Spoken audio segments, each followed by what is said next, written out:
جی تو میں بیان کر رہا تھا کہ اہل سنت و جماعت جو ہے یہ قرآن و سنت کے دلائل سے مؤید جماعت ہے، اور یہی حق والی جماعت ہے، اور یہی نبی علیہ السلام نے جو فرمایا ما انا علیہ و اصحابی، جو میرے اور اصحاب کے طریقے پر ہوگا وہی جنتی ہوگا۔ باقی سرکار نے فرمایا 73 فرقے ہوں گے میری جماعت کے، ان میں سے 72 جو ہیں وہ کس میں جائیں گے؟ جہنم میں جائیں گے، اور ایک جو ہے وہ کس میں جائے گا؟ وہ جنت میں جائے گا۔ پوچھا گیا کون؟ تو سرکار نے فرمایا ما انا علیہ و اصحابی، فرمایا جو میرے اور اصحاب کے طریقے پر ہوگا وہ کیا ہوگا؟ جنتی ہوگا۔ تو سامعین محترم یہی اہل سنت و جماعت جو ہے یہ جنتی گروہ ہے، یہ جنتی جماعت ہے، اس لیے اس کے طریقے کو لازم پکڑا جائے تاکہ بندہ دنیا کے اندر بھی اور آخرت کے اندر بھی نبی علیہ الصلوۃ والسلام کے سرکار دو عالم کے کرم سے متصف ہو سکے۔ تو بہرحال یہ ایک قرآن پاک کی میں نے آیہ کریمہ اور دوسرا یہ حدیث پاک پڑھی، ان دونوں سے ثابت کیا ہوا؟ ان دونوں سے ثابت ہوا کہ یہ جو اجماع امت ہے یہ دلیل شرعیہ ہے۔ یہ کیا ہے؟ دلیل شرعیہ، یہ حجت شرعیہ ہے۔ یہ کیا ہے؟ حجت شرعیہ ہے، یہ حجت شرعیہ ہے۔ اب سامعین محترم یہ قرآن حکیم کی آیہ کریمہ آپ کے سامنے پڑھی، اس کے چند حوالے آپ کو نوٹ کروائے کہ یہ جو اجماع امت ہوتا ہے وہ حجت شرعیہ ہوتا ہے۔ ایسے ہی اب دیکھیں میرے پاس یہ کتاب ہے اصول الشاشی، میرے پاس یہ کتاب ہے اصول الشاشی، یہ بنیادی کتاب ہے، یہ اصول فقہ کی بنیادی کتاب ہے۔ یہ جو جب کوئی بندہ درس نامی پڑھتا ہے، عالم دین بنتا ہے، تو اصول فقہ کی سب سے پہلے اس کو یہی کتاب پڑھائی جاتی ہے۔ عالم بننے کے لیے، مفتی بننے کے لیے جو کتاب اس کو اصول کے اندر پڑھائی جاتی ہے وہ یہی سب سے بنیادی اور پہلی کتاب ہے جو اصول فقہ کے اندر اس کو پڑھائی جاتی ہے۔ اس کے اندر جائیں اور دیکھیں جا کے البحث الثالث نکالیں، اس کے اندر یہ دیکھیں اجماع کے بارے میں، یہ دیکھیں بھائی اجماع کے بارے میں کیا لکھا گیا، ابھی میں آپ کو بتاتا ہوں۔ اجماع هذه الامہ، اس امت کا اجماع، اجماع کا معنی سمجھ آ گیا؟ اجماع کا معنی اتفاق، اجماع کا معنی اتفاق۔ یہ سنویں آگے جا کے ابھی ان کے اوپر بڑی باتیں ہوں گی، بڑی جو ہے نا وہ اس کے اوپر یہ بھی تھوڑے قواعد سمجھا رہا ہوں، بعد میں بھی آگے چلیں گے تو اس کے اوپر ختم نبوت کے بارے میں بڑی باتیں ہوں گی۔ جی اجماع هذه الامہ، اس امت کا اجماع بعد ما توفی رسول اللہ صلی اللہ تعالی علیہ وسلم فی فروع الدین، نبی کریم علیہ السلام کی وفات کے بعد، نبی کریم علیہ السلام کی وفات کے سرکار دو عالم کی زندگی پاک کے اندر نہیں، چونکہ جب حضور نبی کریم علیہ السلام خود حیات تھے تو تب تو وہی آتی تھی نا، تب تو کیا آتا تھا؟ وہی آتی تھی، تب تو اجماع جو ہے وہ معتبر نہیں تھا۔ جب سرکار دو عالم خود موجود تھے تو تب تو نبی کریم علیہ السلام جو ہے وہ موجود تھے، تو لہٰذا کسی بھی حکم شرع کو بیان کرنے کے لیے سرکار دو عالم کی ذات والا شان کیا تھی؟ موجود تھی۔ جب نبی کریم علیہ السلام کی وفات ہو گئی تو سرکار دو عالم کی وفات کے بعد اب اگر کوئی مسئلہ درپیش آ گیا، اب امت کے اندر کوئی مسئلہ کیا ہوا؟ درپیش ہوا کہ اس مسئلے کا کیا حکم ہے، اس کا شرعی حکم کیا ہے، یہ مسئلہ کیا ہے، فرض ہے، واجب ہے، قطعی ہے، کیا ہے، اس کے بارے میں کیا ہے، تو حجت موجبۃ للعمل بہ شرعا، تو کہتے ہیں یہ حجت موجبہ ہے، یہ حجت موجبہ یعنی مراد یہ ہے کہ یہ حجت شرعیہ ہے۔ یہ اجماع جو ہے اس امت کا اجماع سرکار دو عالم کی وفات کے بعد یہ کیا ہے؟ حجت شرعیہ، حجت، اور اس پر عمل کرنا واجب ہے، اس پر عمل کرنا کیا ہے؟ واجب ہے۔ کرامۃ لہذہ الامہ، یہ اجماع اس امت کا اجماع کیوں اللہ کی بارگاہ میں قبول کیا گیا؟ تو کہتے ہیں اس کی وجہ یہ ہے کہ اللہ رب العالمین نے نبی پاک علیہ السلام کی امت کو یہ کرامت اور یہ عزت عطا فرمائی۔ اس امت کو اللہ پاک نے یہ عزت دی ہے کہ اس امت کا کہا ہوا، اس امت کا کسی مسئلہ میں اتفاق کر لینا، یہ اللہ پاک کی بارگاہ کے اندر قابل قبول ہے۔ یہ کیا ہے؟ قابل قبول، یعنی مراد یہ ہے کہ یہ امت کوئی ایسے ہی نہیں ہے، یہ امت بڑی شرف والی امت ہے، یہ امت اللہ پاک کی بارگاہ میں بڑی عزت والی امت ہے کہ یہ کسی مسئلہ پر اتفاق کر لے تو اللہ پاک فرماتے ہیں کہ اس امت کا کسی مسئلہ پر اتفاق کر لینا یہ ہماری بارگاہ میں قابل قبول ہے، یہ ہماری بارگاہ میں کیا ہے؟ قابل قبول ہے۔ ثم الاجماع علی اربعۃ اقسام، اچھا جی یہ اجماع کا معنی ہو گیا۔ اب اجماع کی کچھ قسمیں ہیں، اب اجماع کی جو ہے وہ کچھ قسمیں ہیں. اجماع کی قسمیں ہیں. سب سے پہلا اجماع کس کا معتبر ہے؟ اجماع الصحابہ. سب سے پہلے اجماع کس کا معتبر ہے؟ اجماع الصحابہ رضی اللہ تعالی عنہم اجمعین. صحابہ کرام کا اجماع اس امت کا سب سے بڑا اجماع ہے، یعنی سب سے معتبر ترین اجماع. اس امت کا سب سے معتبر جو اجماع ہے وہ کس کا ہے؟ صحابہ کرام کا. کس کا؟ اگر صحابہ کرام کسی مسئلے پر اتفاق کر لیں تو یہ مسئلہ سب سے معتبر مسئلہ ہوگا. یہ مسئلہ کیا ہوگا؟ سب سے معتبر مسئلہ ہوگا. آگے چل کے بیان کریں گے کہ صحابہ کرام نے ہی سب سے پہلے اس بات پر اجماع کیا کہ نبی پاک علیہ السلام کے بعد اب قیامت تک کوئی نبی نہیں آئے. صحابہ کرام کا سب سے پہلے اسی مسئلہ پر اجماع ہوا کہ نبی کریم علیہ السلام کے بعد اب قیامت تک کوئی نبی. قرآن سے بھی ثابت ہوا، حدیث پاک سے بھی ثابت ہوا، اور تیسری جو حجت ہے وہ کیا ہے؟ اجماع امت. اور اجماع امت میں سے سب سے معتبر اجماع جو ہے وہ صحابہ کرام کا ہے. اور صحابہ کرام نے سب سے پہلا اجماع کیا ہی کس بات پر؟ اس بات پر اجماع کیا سارے صحابہ نے کہ نبی پاک علیہ السلام کے بعد اب کوئی نبی قیامت تک نہیں آئے گا. تو کہتے ہیں صحابہ کرام کا اجماع سب سے زیادہ معتبر ہے. سب سے کیا ہے؟ معتبر ہے. اور کہتے ہیں وہ اس کا حکم کس طرح ہے؟ کہتے ہیں اما الاول فہو بمنزلۃ آیۃ من کتاب اللہ تعالی. کہتے ہیں صحابہ کرام کسی مسئلے پر اجماع کر لیں تو یہ یوں سمجھو یہ اللہ کے قرآن کی آیت بن گئی. سبحان اللہ. صحابہ کرام کسی مسئلہ پر کیا کر لیں؟ اتفاق کر لیں تو یوں سمجھو کہ یہ کیا بن گئی؟ یہ قرآن پاک کی آیت بن گئی. اس کا حکم یوں ہو گیا جس طرح قرآن کی آیت کا کیا ہوتا ہے؟ حکم ہوتا ہے. یہ یوں ہو گیا کہ جس طرح قرآن کی آیت کا کیا ہوتا ہے؟ حکم ہوتا ہے. صحابہ کرام کا فرمایا ہوا بھی یوں ہو گیا اپنے حکم کے اندر، وہ بھی یوں ہو گیا جس طرح قرآن کی آیت کا فرمایا ہوا حکم ہوتا ہے. تو سامعین محترم، اب یہ آپ جو ہے وہ آپ نے سماعت کیا کہ اجماع جو ہے اس امت کا وہ حجت شریعہ ہے. اور اجماع میں سے سب سے معتبر جو اجماع ہے وہ کس کا ہے؟ صحابہ کرام. وہ کس کا ہے؟ صحابہ کرام کا اجماع. صحابہ کرام کا اجماع جو ہے وہ اس امت میں سے سب سے معتبر اجماع ہے. وہ کیا ہے؟ سب سے معتبر اجماع ہے. اب سامعین محترم، جب یہ بات ہمیں پتہ چل گئی کہ صحابہ کرام کا اجماع سب سے معتبر اجماع ہے، اور صحابہ کرام نے اپنی زندگی کا جو سب سے پہلے اجماع کیا وہ کس بات پر کیا؟ صحابہ کرام نے سب سے پہلے جو اجماع کیا وہ کس مسئلہ کے اوپر کیا؟ وہ اس مسئلہ پر کیا کہ نبی کریم علیہ السلام کے بعد اب قیامت تک کوئی نبی نہیں آئے گا. یہ صحابہ کرام کا سب سے پہلے اجماع ہوا. سرکار دو عالم کی وفات کے بعد جو سب سے پہلے اجماع ہوا وہ کس بات پر ہوا؟ رسول کے بعد نبی کوئی نہیں. کہ رسول کریم کے بعد نبی کوئی نہیں. اور جو صحابہ کرام کا اجماع ہے اس کی میں نے آپ کے سامنے تفصیل بیان کر دی. قرآن کی آیت کی طرح وہ یوں ہے جس طرح قرآن کی آیت کا حکم، وہ یوں ہے جس طرح قرآن کی آیت پاک کا حکم ہوتا ہے. جس طرح قرآن کی آیت قطعی دلالہ ہوتی ہے، جس طرح قرآن کی آیت جو ہے وہ اپنے معنی کے اندر قطعی ہوتی ہے، ایسے ہی صحابہ کرام کا اجماع جو ہے وہ اپنے حکم کے اندر کیا ہے؟ قطعی ہے. وہ کیا ہے؟ اپنے حکم کے اندر قطعی ہے. وہ نص کی طرح ہو گیا. وہ کس کی طرح ہو گیا؟ نص قرآن کی طرح ہو گیا. وہ نص قرآن کی طرح ہو گیا. اب سامعین محترم، یہ آپ کے سامنے میں نے جو ہے وہ بیان کیا کہ اجماع امت جو ہے وہ دلیل ہے. اجماع امت کیا ہے؟ اس امت کے اندر حجت شرعیہ ہے. اور اگر کوئی بندہ، اب آگے چلے، کوئی بندہ اس اجماع کا انکار کر دے،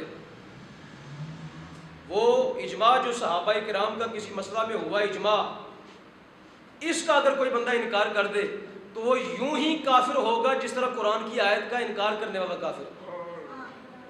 وہ یوں ہی کافر ہوگا جس طرح کوئی بندہ قرآن کی آیت کا، چونکہ یہ والا اجماع جو ہے اس کی مثال کیسی ہوگی؟ یہ یوں ہو گیا جس طرح قرآن کی آیت ہوتی ہے، جس طرح قرآن کی کیا ہوتی ہے؟ آیت ہوتی ہے۔ تو اب بتائیے قرآن کی کسی ایک آیت کا بھی اگر بندہ منکر ہو جائے، قرآن کی ایک آیت کا بھی بندہ کیا کر دے؟ انکار کر دے، قرآن کی ایک آیت کا بھی انکار کر دے، تو بتائیے وہ بندہ مسلمان رہے گا؟ وہ بندہ مسلمان رہے گا؟ نہیں۔ تو گویا جو قرآن کی آیت کا انکار کر دے وہ بندہ مسلمان نہیں رہتا۔ تو صحابہ اکرام کا اجماع جو ہے وہ بھی قرآن کی آیت کی طرح ہے، تو گویا صحابہ اکرام کے اجماع کا جو انکار کر دے وہ بھی بندہ مسلمان نہیں رہتا۔ اب بتائیے یہاں سے کیا ثابت ہوا کہ صحابہ اکرام کا سب سے پہلے اجماع اس بات پر ہوا کہ رسول کریم کے بعد اب قیامت تک کوئی نبی نہیں۔ تو بتائیے اس اجماع کے پیش نظر مسئلہ آپ کو کیا سمجھ آیا کہ قادیانی اس بات کا انکار کرتے ہیں، قادیانی اس بات کا انکار کرتے ہیں کہ رسول کریم کے بعد نبی نہیں ہوگا، بلکہ وہ یہ کہتے ہیں کہ حضور کے بعد نبی آئے گا۔ تو گویا وہ کس کے منکر ہوئے؟ وہ قرآن کی آیت کے بھی منکر ہوئے، وہ حدیث پاک کے بھی منکر ہوئے، اور وہ اجماع صحابہ کے بھی کیا ہوئے؟ منکر ہوئے۔ وہ کس کے منکر ہوئے؟ قرآن کی آیت کے بھی، یہ قرآن کی آیت کے بھی، صرف ایک آیت کے نہیں بلکہ 20 آیات کے منکر ہوئے۔ پھر اس کے بعد آپ کے سامنے 20 احادیث پڑھی، وہ اس سب کے کیا ہوئے؟ منکر ہوئے۔ پھر اس کے بعد اجماع صحابہ کے بھی وہ کیا ہوئے؟ منکر ہوئے۔ تو وہ ہر اعتبار سے کیا ہوئے؟ دائرہ ایمان سے خارج ہوئے، مسلمان نہ رہے، وہ مسلمان نہ رہے۔ اب جب اگر ایک بندہ مسلمان نہیں ہے تو اب وہ اپنے آپ کو مسلمان کہے، وہ مسلمان کہے، تو یہ مسلمانوں کے لیے لمحہ فکریہ ہے کہ ایک غیر مسلم اپنے آپ کو کیا کہہ رہا ہے؟ مسلمان کہہ رہا۔ ختم نبوت کا، اجماع صحابہ کا، قرآن کی آیات کا، حدیث پاک کا انکار کر کے بھی ایک بندہ اپنے آپ کو کیا کہہ رہا ہے؟ مسلمان کہہ رہا ہے۔ تو اب یہ لمحہ فکریہ ہے امت کے لیے کہ امت جو ہے ایسے لوگوں کے خلاف کب اپنا کردار ادا کرے گی۔ امت کیا ان کو کھلی چھٹی دے گی کہ یہ جب چاہے اجماع صحابہ کا بھی انکار کرتے رہیں، قرآن کا بھی انکار کرتے رہیں، حدیث نبویہ کا بھی انکار کرتے رہیں، یہ جو ان کے من میں آئے وہ کرتے رہیں، جو ان کے دل میں آئے یہ بات کہتے رہیں، اور امت جو ہے وہ خاموش رہے گی؟ امت جو ہے خاموش تماشائی کا کردار ادا کرے گی؟ نہیں، امت کیا کرے گی؟ اپنے حصے کا اس بات کے اوپر کردار ادا کرے گی۔ امت کیا کرے گی؟ اپنے حصے کا کردار ادا کرے گی، اور ان کو پابند کرنے کی کوشش کرے گی کہ تم قرآن کے پابند ہو، جو قرآن کی آیات سے جو چیز ثابت ہو رہی ہے اس کی پابندی کرو، اور احادیث نبوی کی پابندی کرو، اور اجماع صحابہ کی اور اجماع امت کی کیا کرو؟ پابندی کرو۔ اب سامعین محترم کچھ حوالہ جات ہیں کہ صحابہ اکرام نے اجماع کیا کس پر؟ ختم نبوت پر۔ صحابہ اکرام نے کیا کیا؟ ختم نبوت پر اجماع کیا۔ اب وہ سنیے، جو صحابہ اکرام نے، صرف صحابہ اکرام نے نہیں، پہلا اجماع تو ہوا صحابہ اکرام کا، بعد میں پھر جتنی بھی امت صحابہ اکرام سے لے کر آج تک آ گئی ہے، صحابہ اکرام سے لے کے آج تک کروڑوں نہیں، آج تک اربوں مسلمان آئے اور گزر گئے، اربوں مسلمان آئے اور کیا ہوا؟ گزر گئے۔ ان سب کا اس مسئلہ پر ایک ہی اجماع اتفاق رہا کہ نبی پاک علیہ السلام کے بعد اب قیامت تک کوئی نبی نہیں آئے گا۔ قیامت تک اب کوئی نبی نہیں آئے گا۔ ہر دور کے علماء کا، چونکہ اجماع کی تعریف یہی ہے نا کہ اجماع کسے کہتے ہیں؟ اپنے زمانے کے، کسی بھی زمانے کے مجتہدین کا، علماء کا، صاحب رائے جو اشخاص ہیں، ان کا کسی مسئلے پر کیا کر لینا؟ اتفاق کر لینا۔ کسی مسئلے پر کیا کر لینا؟ فروع دین کے اندر اتفاق کر لینا، یہ اجماع امت ہے۔ تو آپ بتائیں صحابہ اکرام سے لے کے آج تک یہ ساری کتابیں پیچھے میرے لگی ہیں، یہ ساری کتابیں لگی ہیں، اور باقی جتنی ہزاروں اور لاکھوں کتابیں موجود ہیں، جید قدیم علماء کی، محدثین کی، یہ بخاری مسلم ہیں، یہ صحاح ستہ ہے، یہ تابعین کی کتابیں ہیں، یہ قرآن کی تفاسیر ہیں، شروح حدیث ہیں، اور دیگر جتنی بھی عقائد کی کتابیں ہیں، جتنی بھی علم کلام پر کتابیں ہیں، جتنی بھی اصول فقہ پر کتابیں ہیں، امت کے اندر جتنی بھی معتبر ترین کتابیں ہیں، سب کے اندر ایک ہی مسئلہ لکھا ہوا ہے، کیا؟ کہ نبی پاک علیہ السلام کے بعد اب قیامت تک کوئی نبی نہیں آئے گا۔ صحابہ کرام سے شروع ہو جائے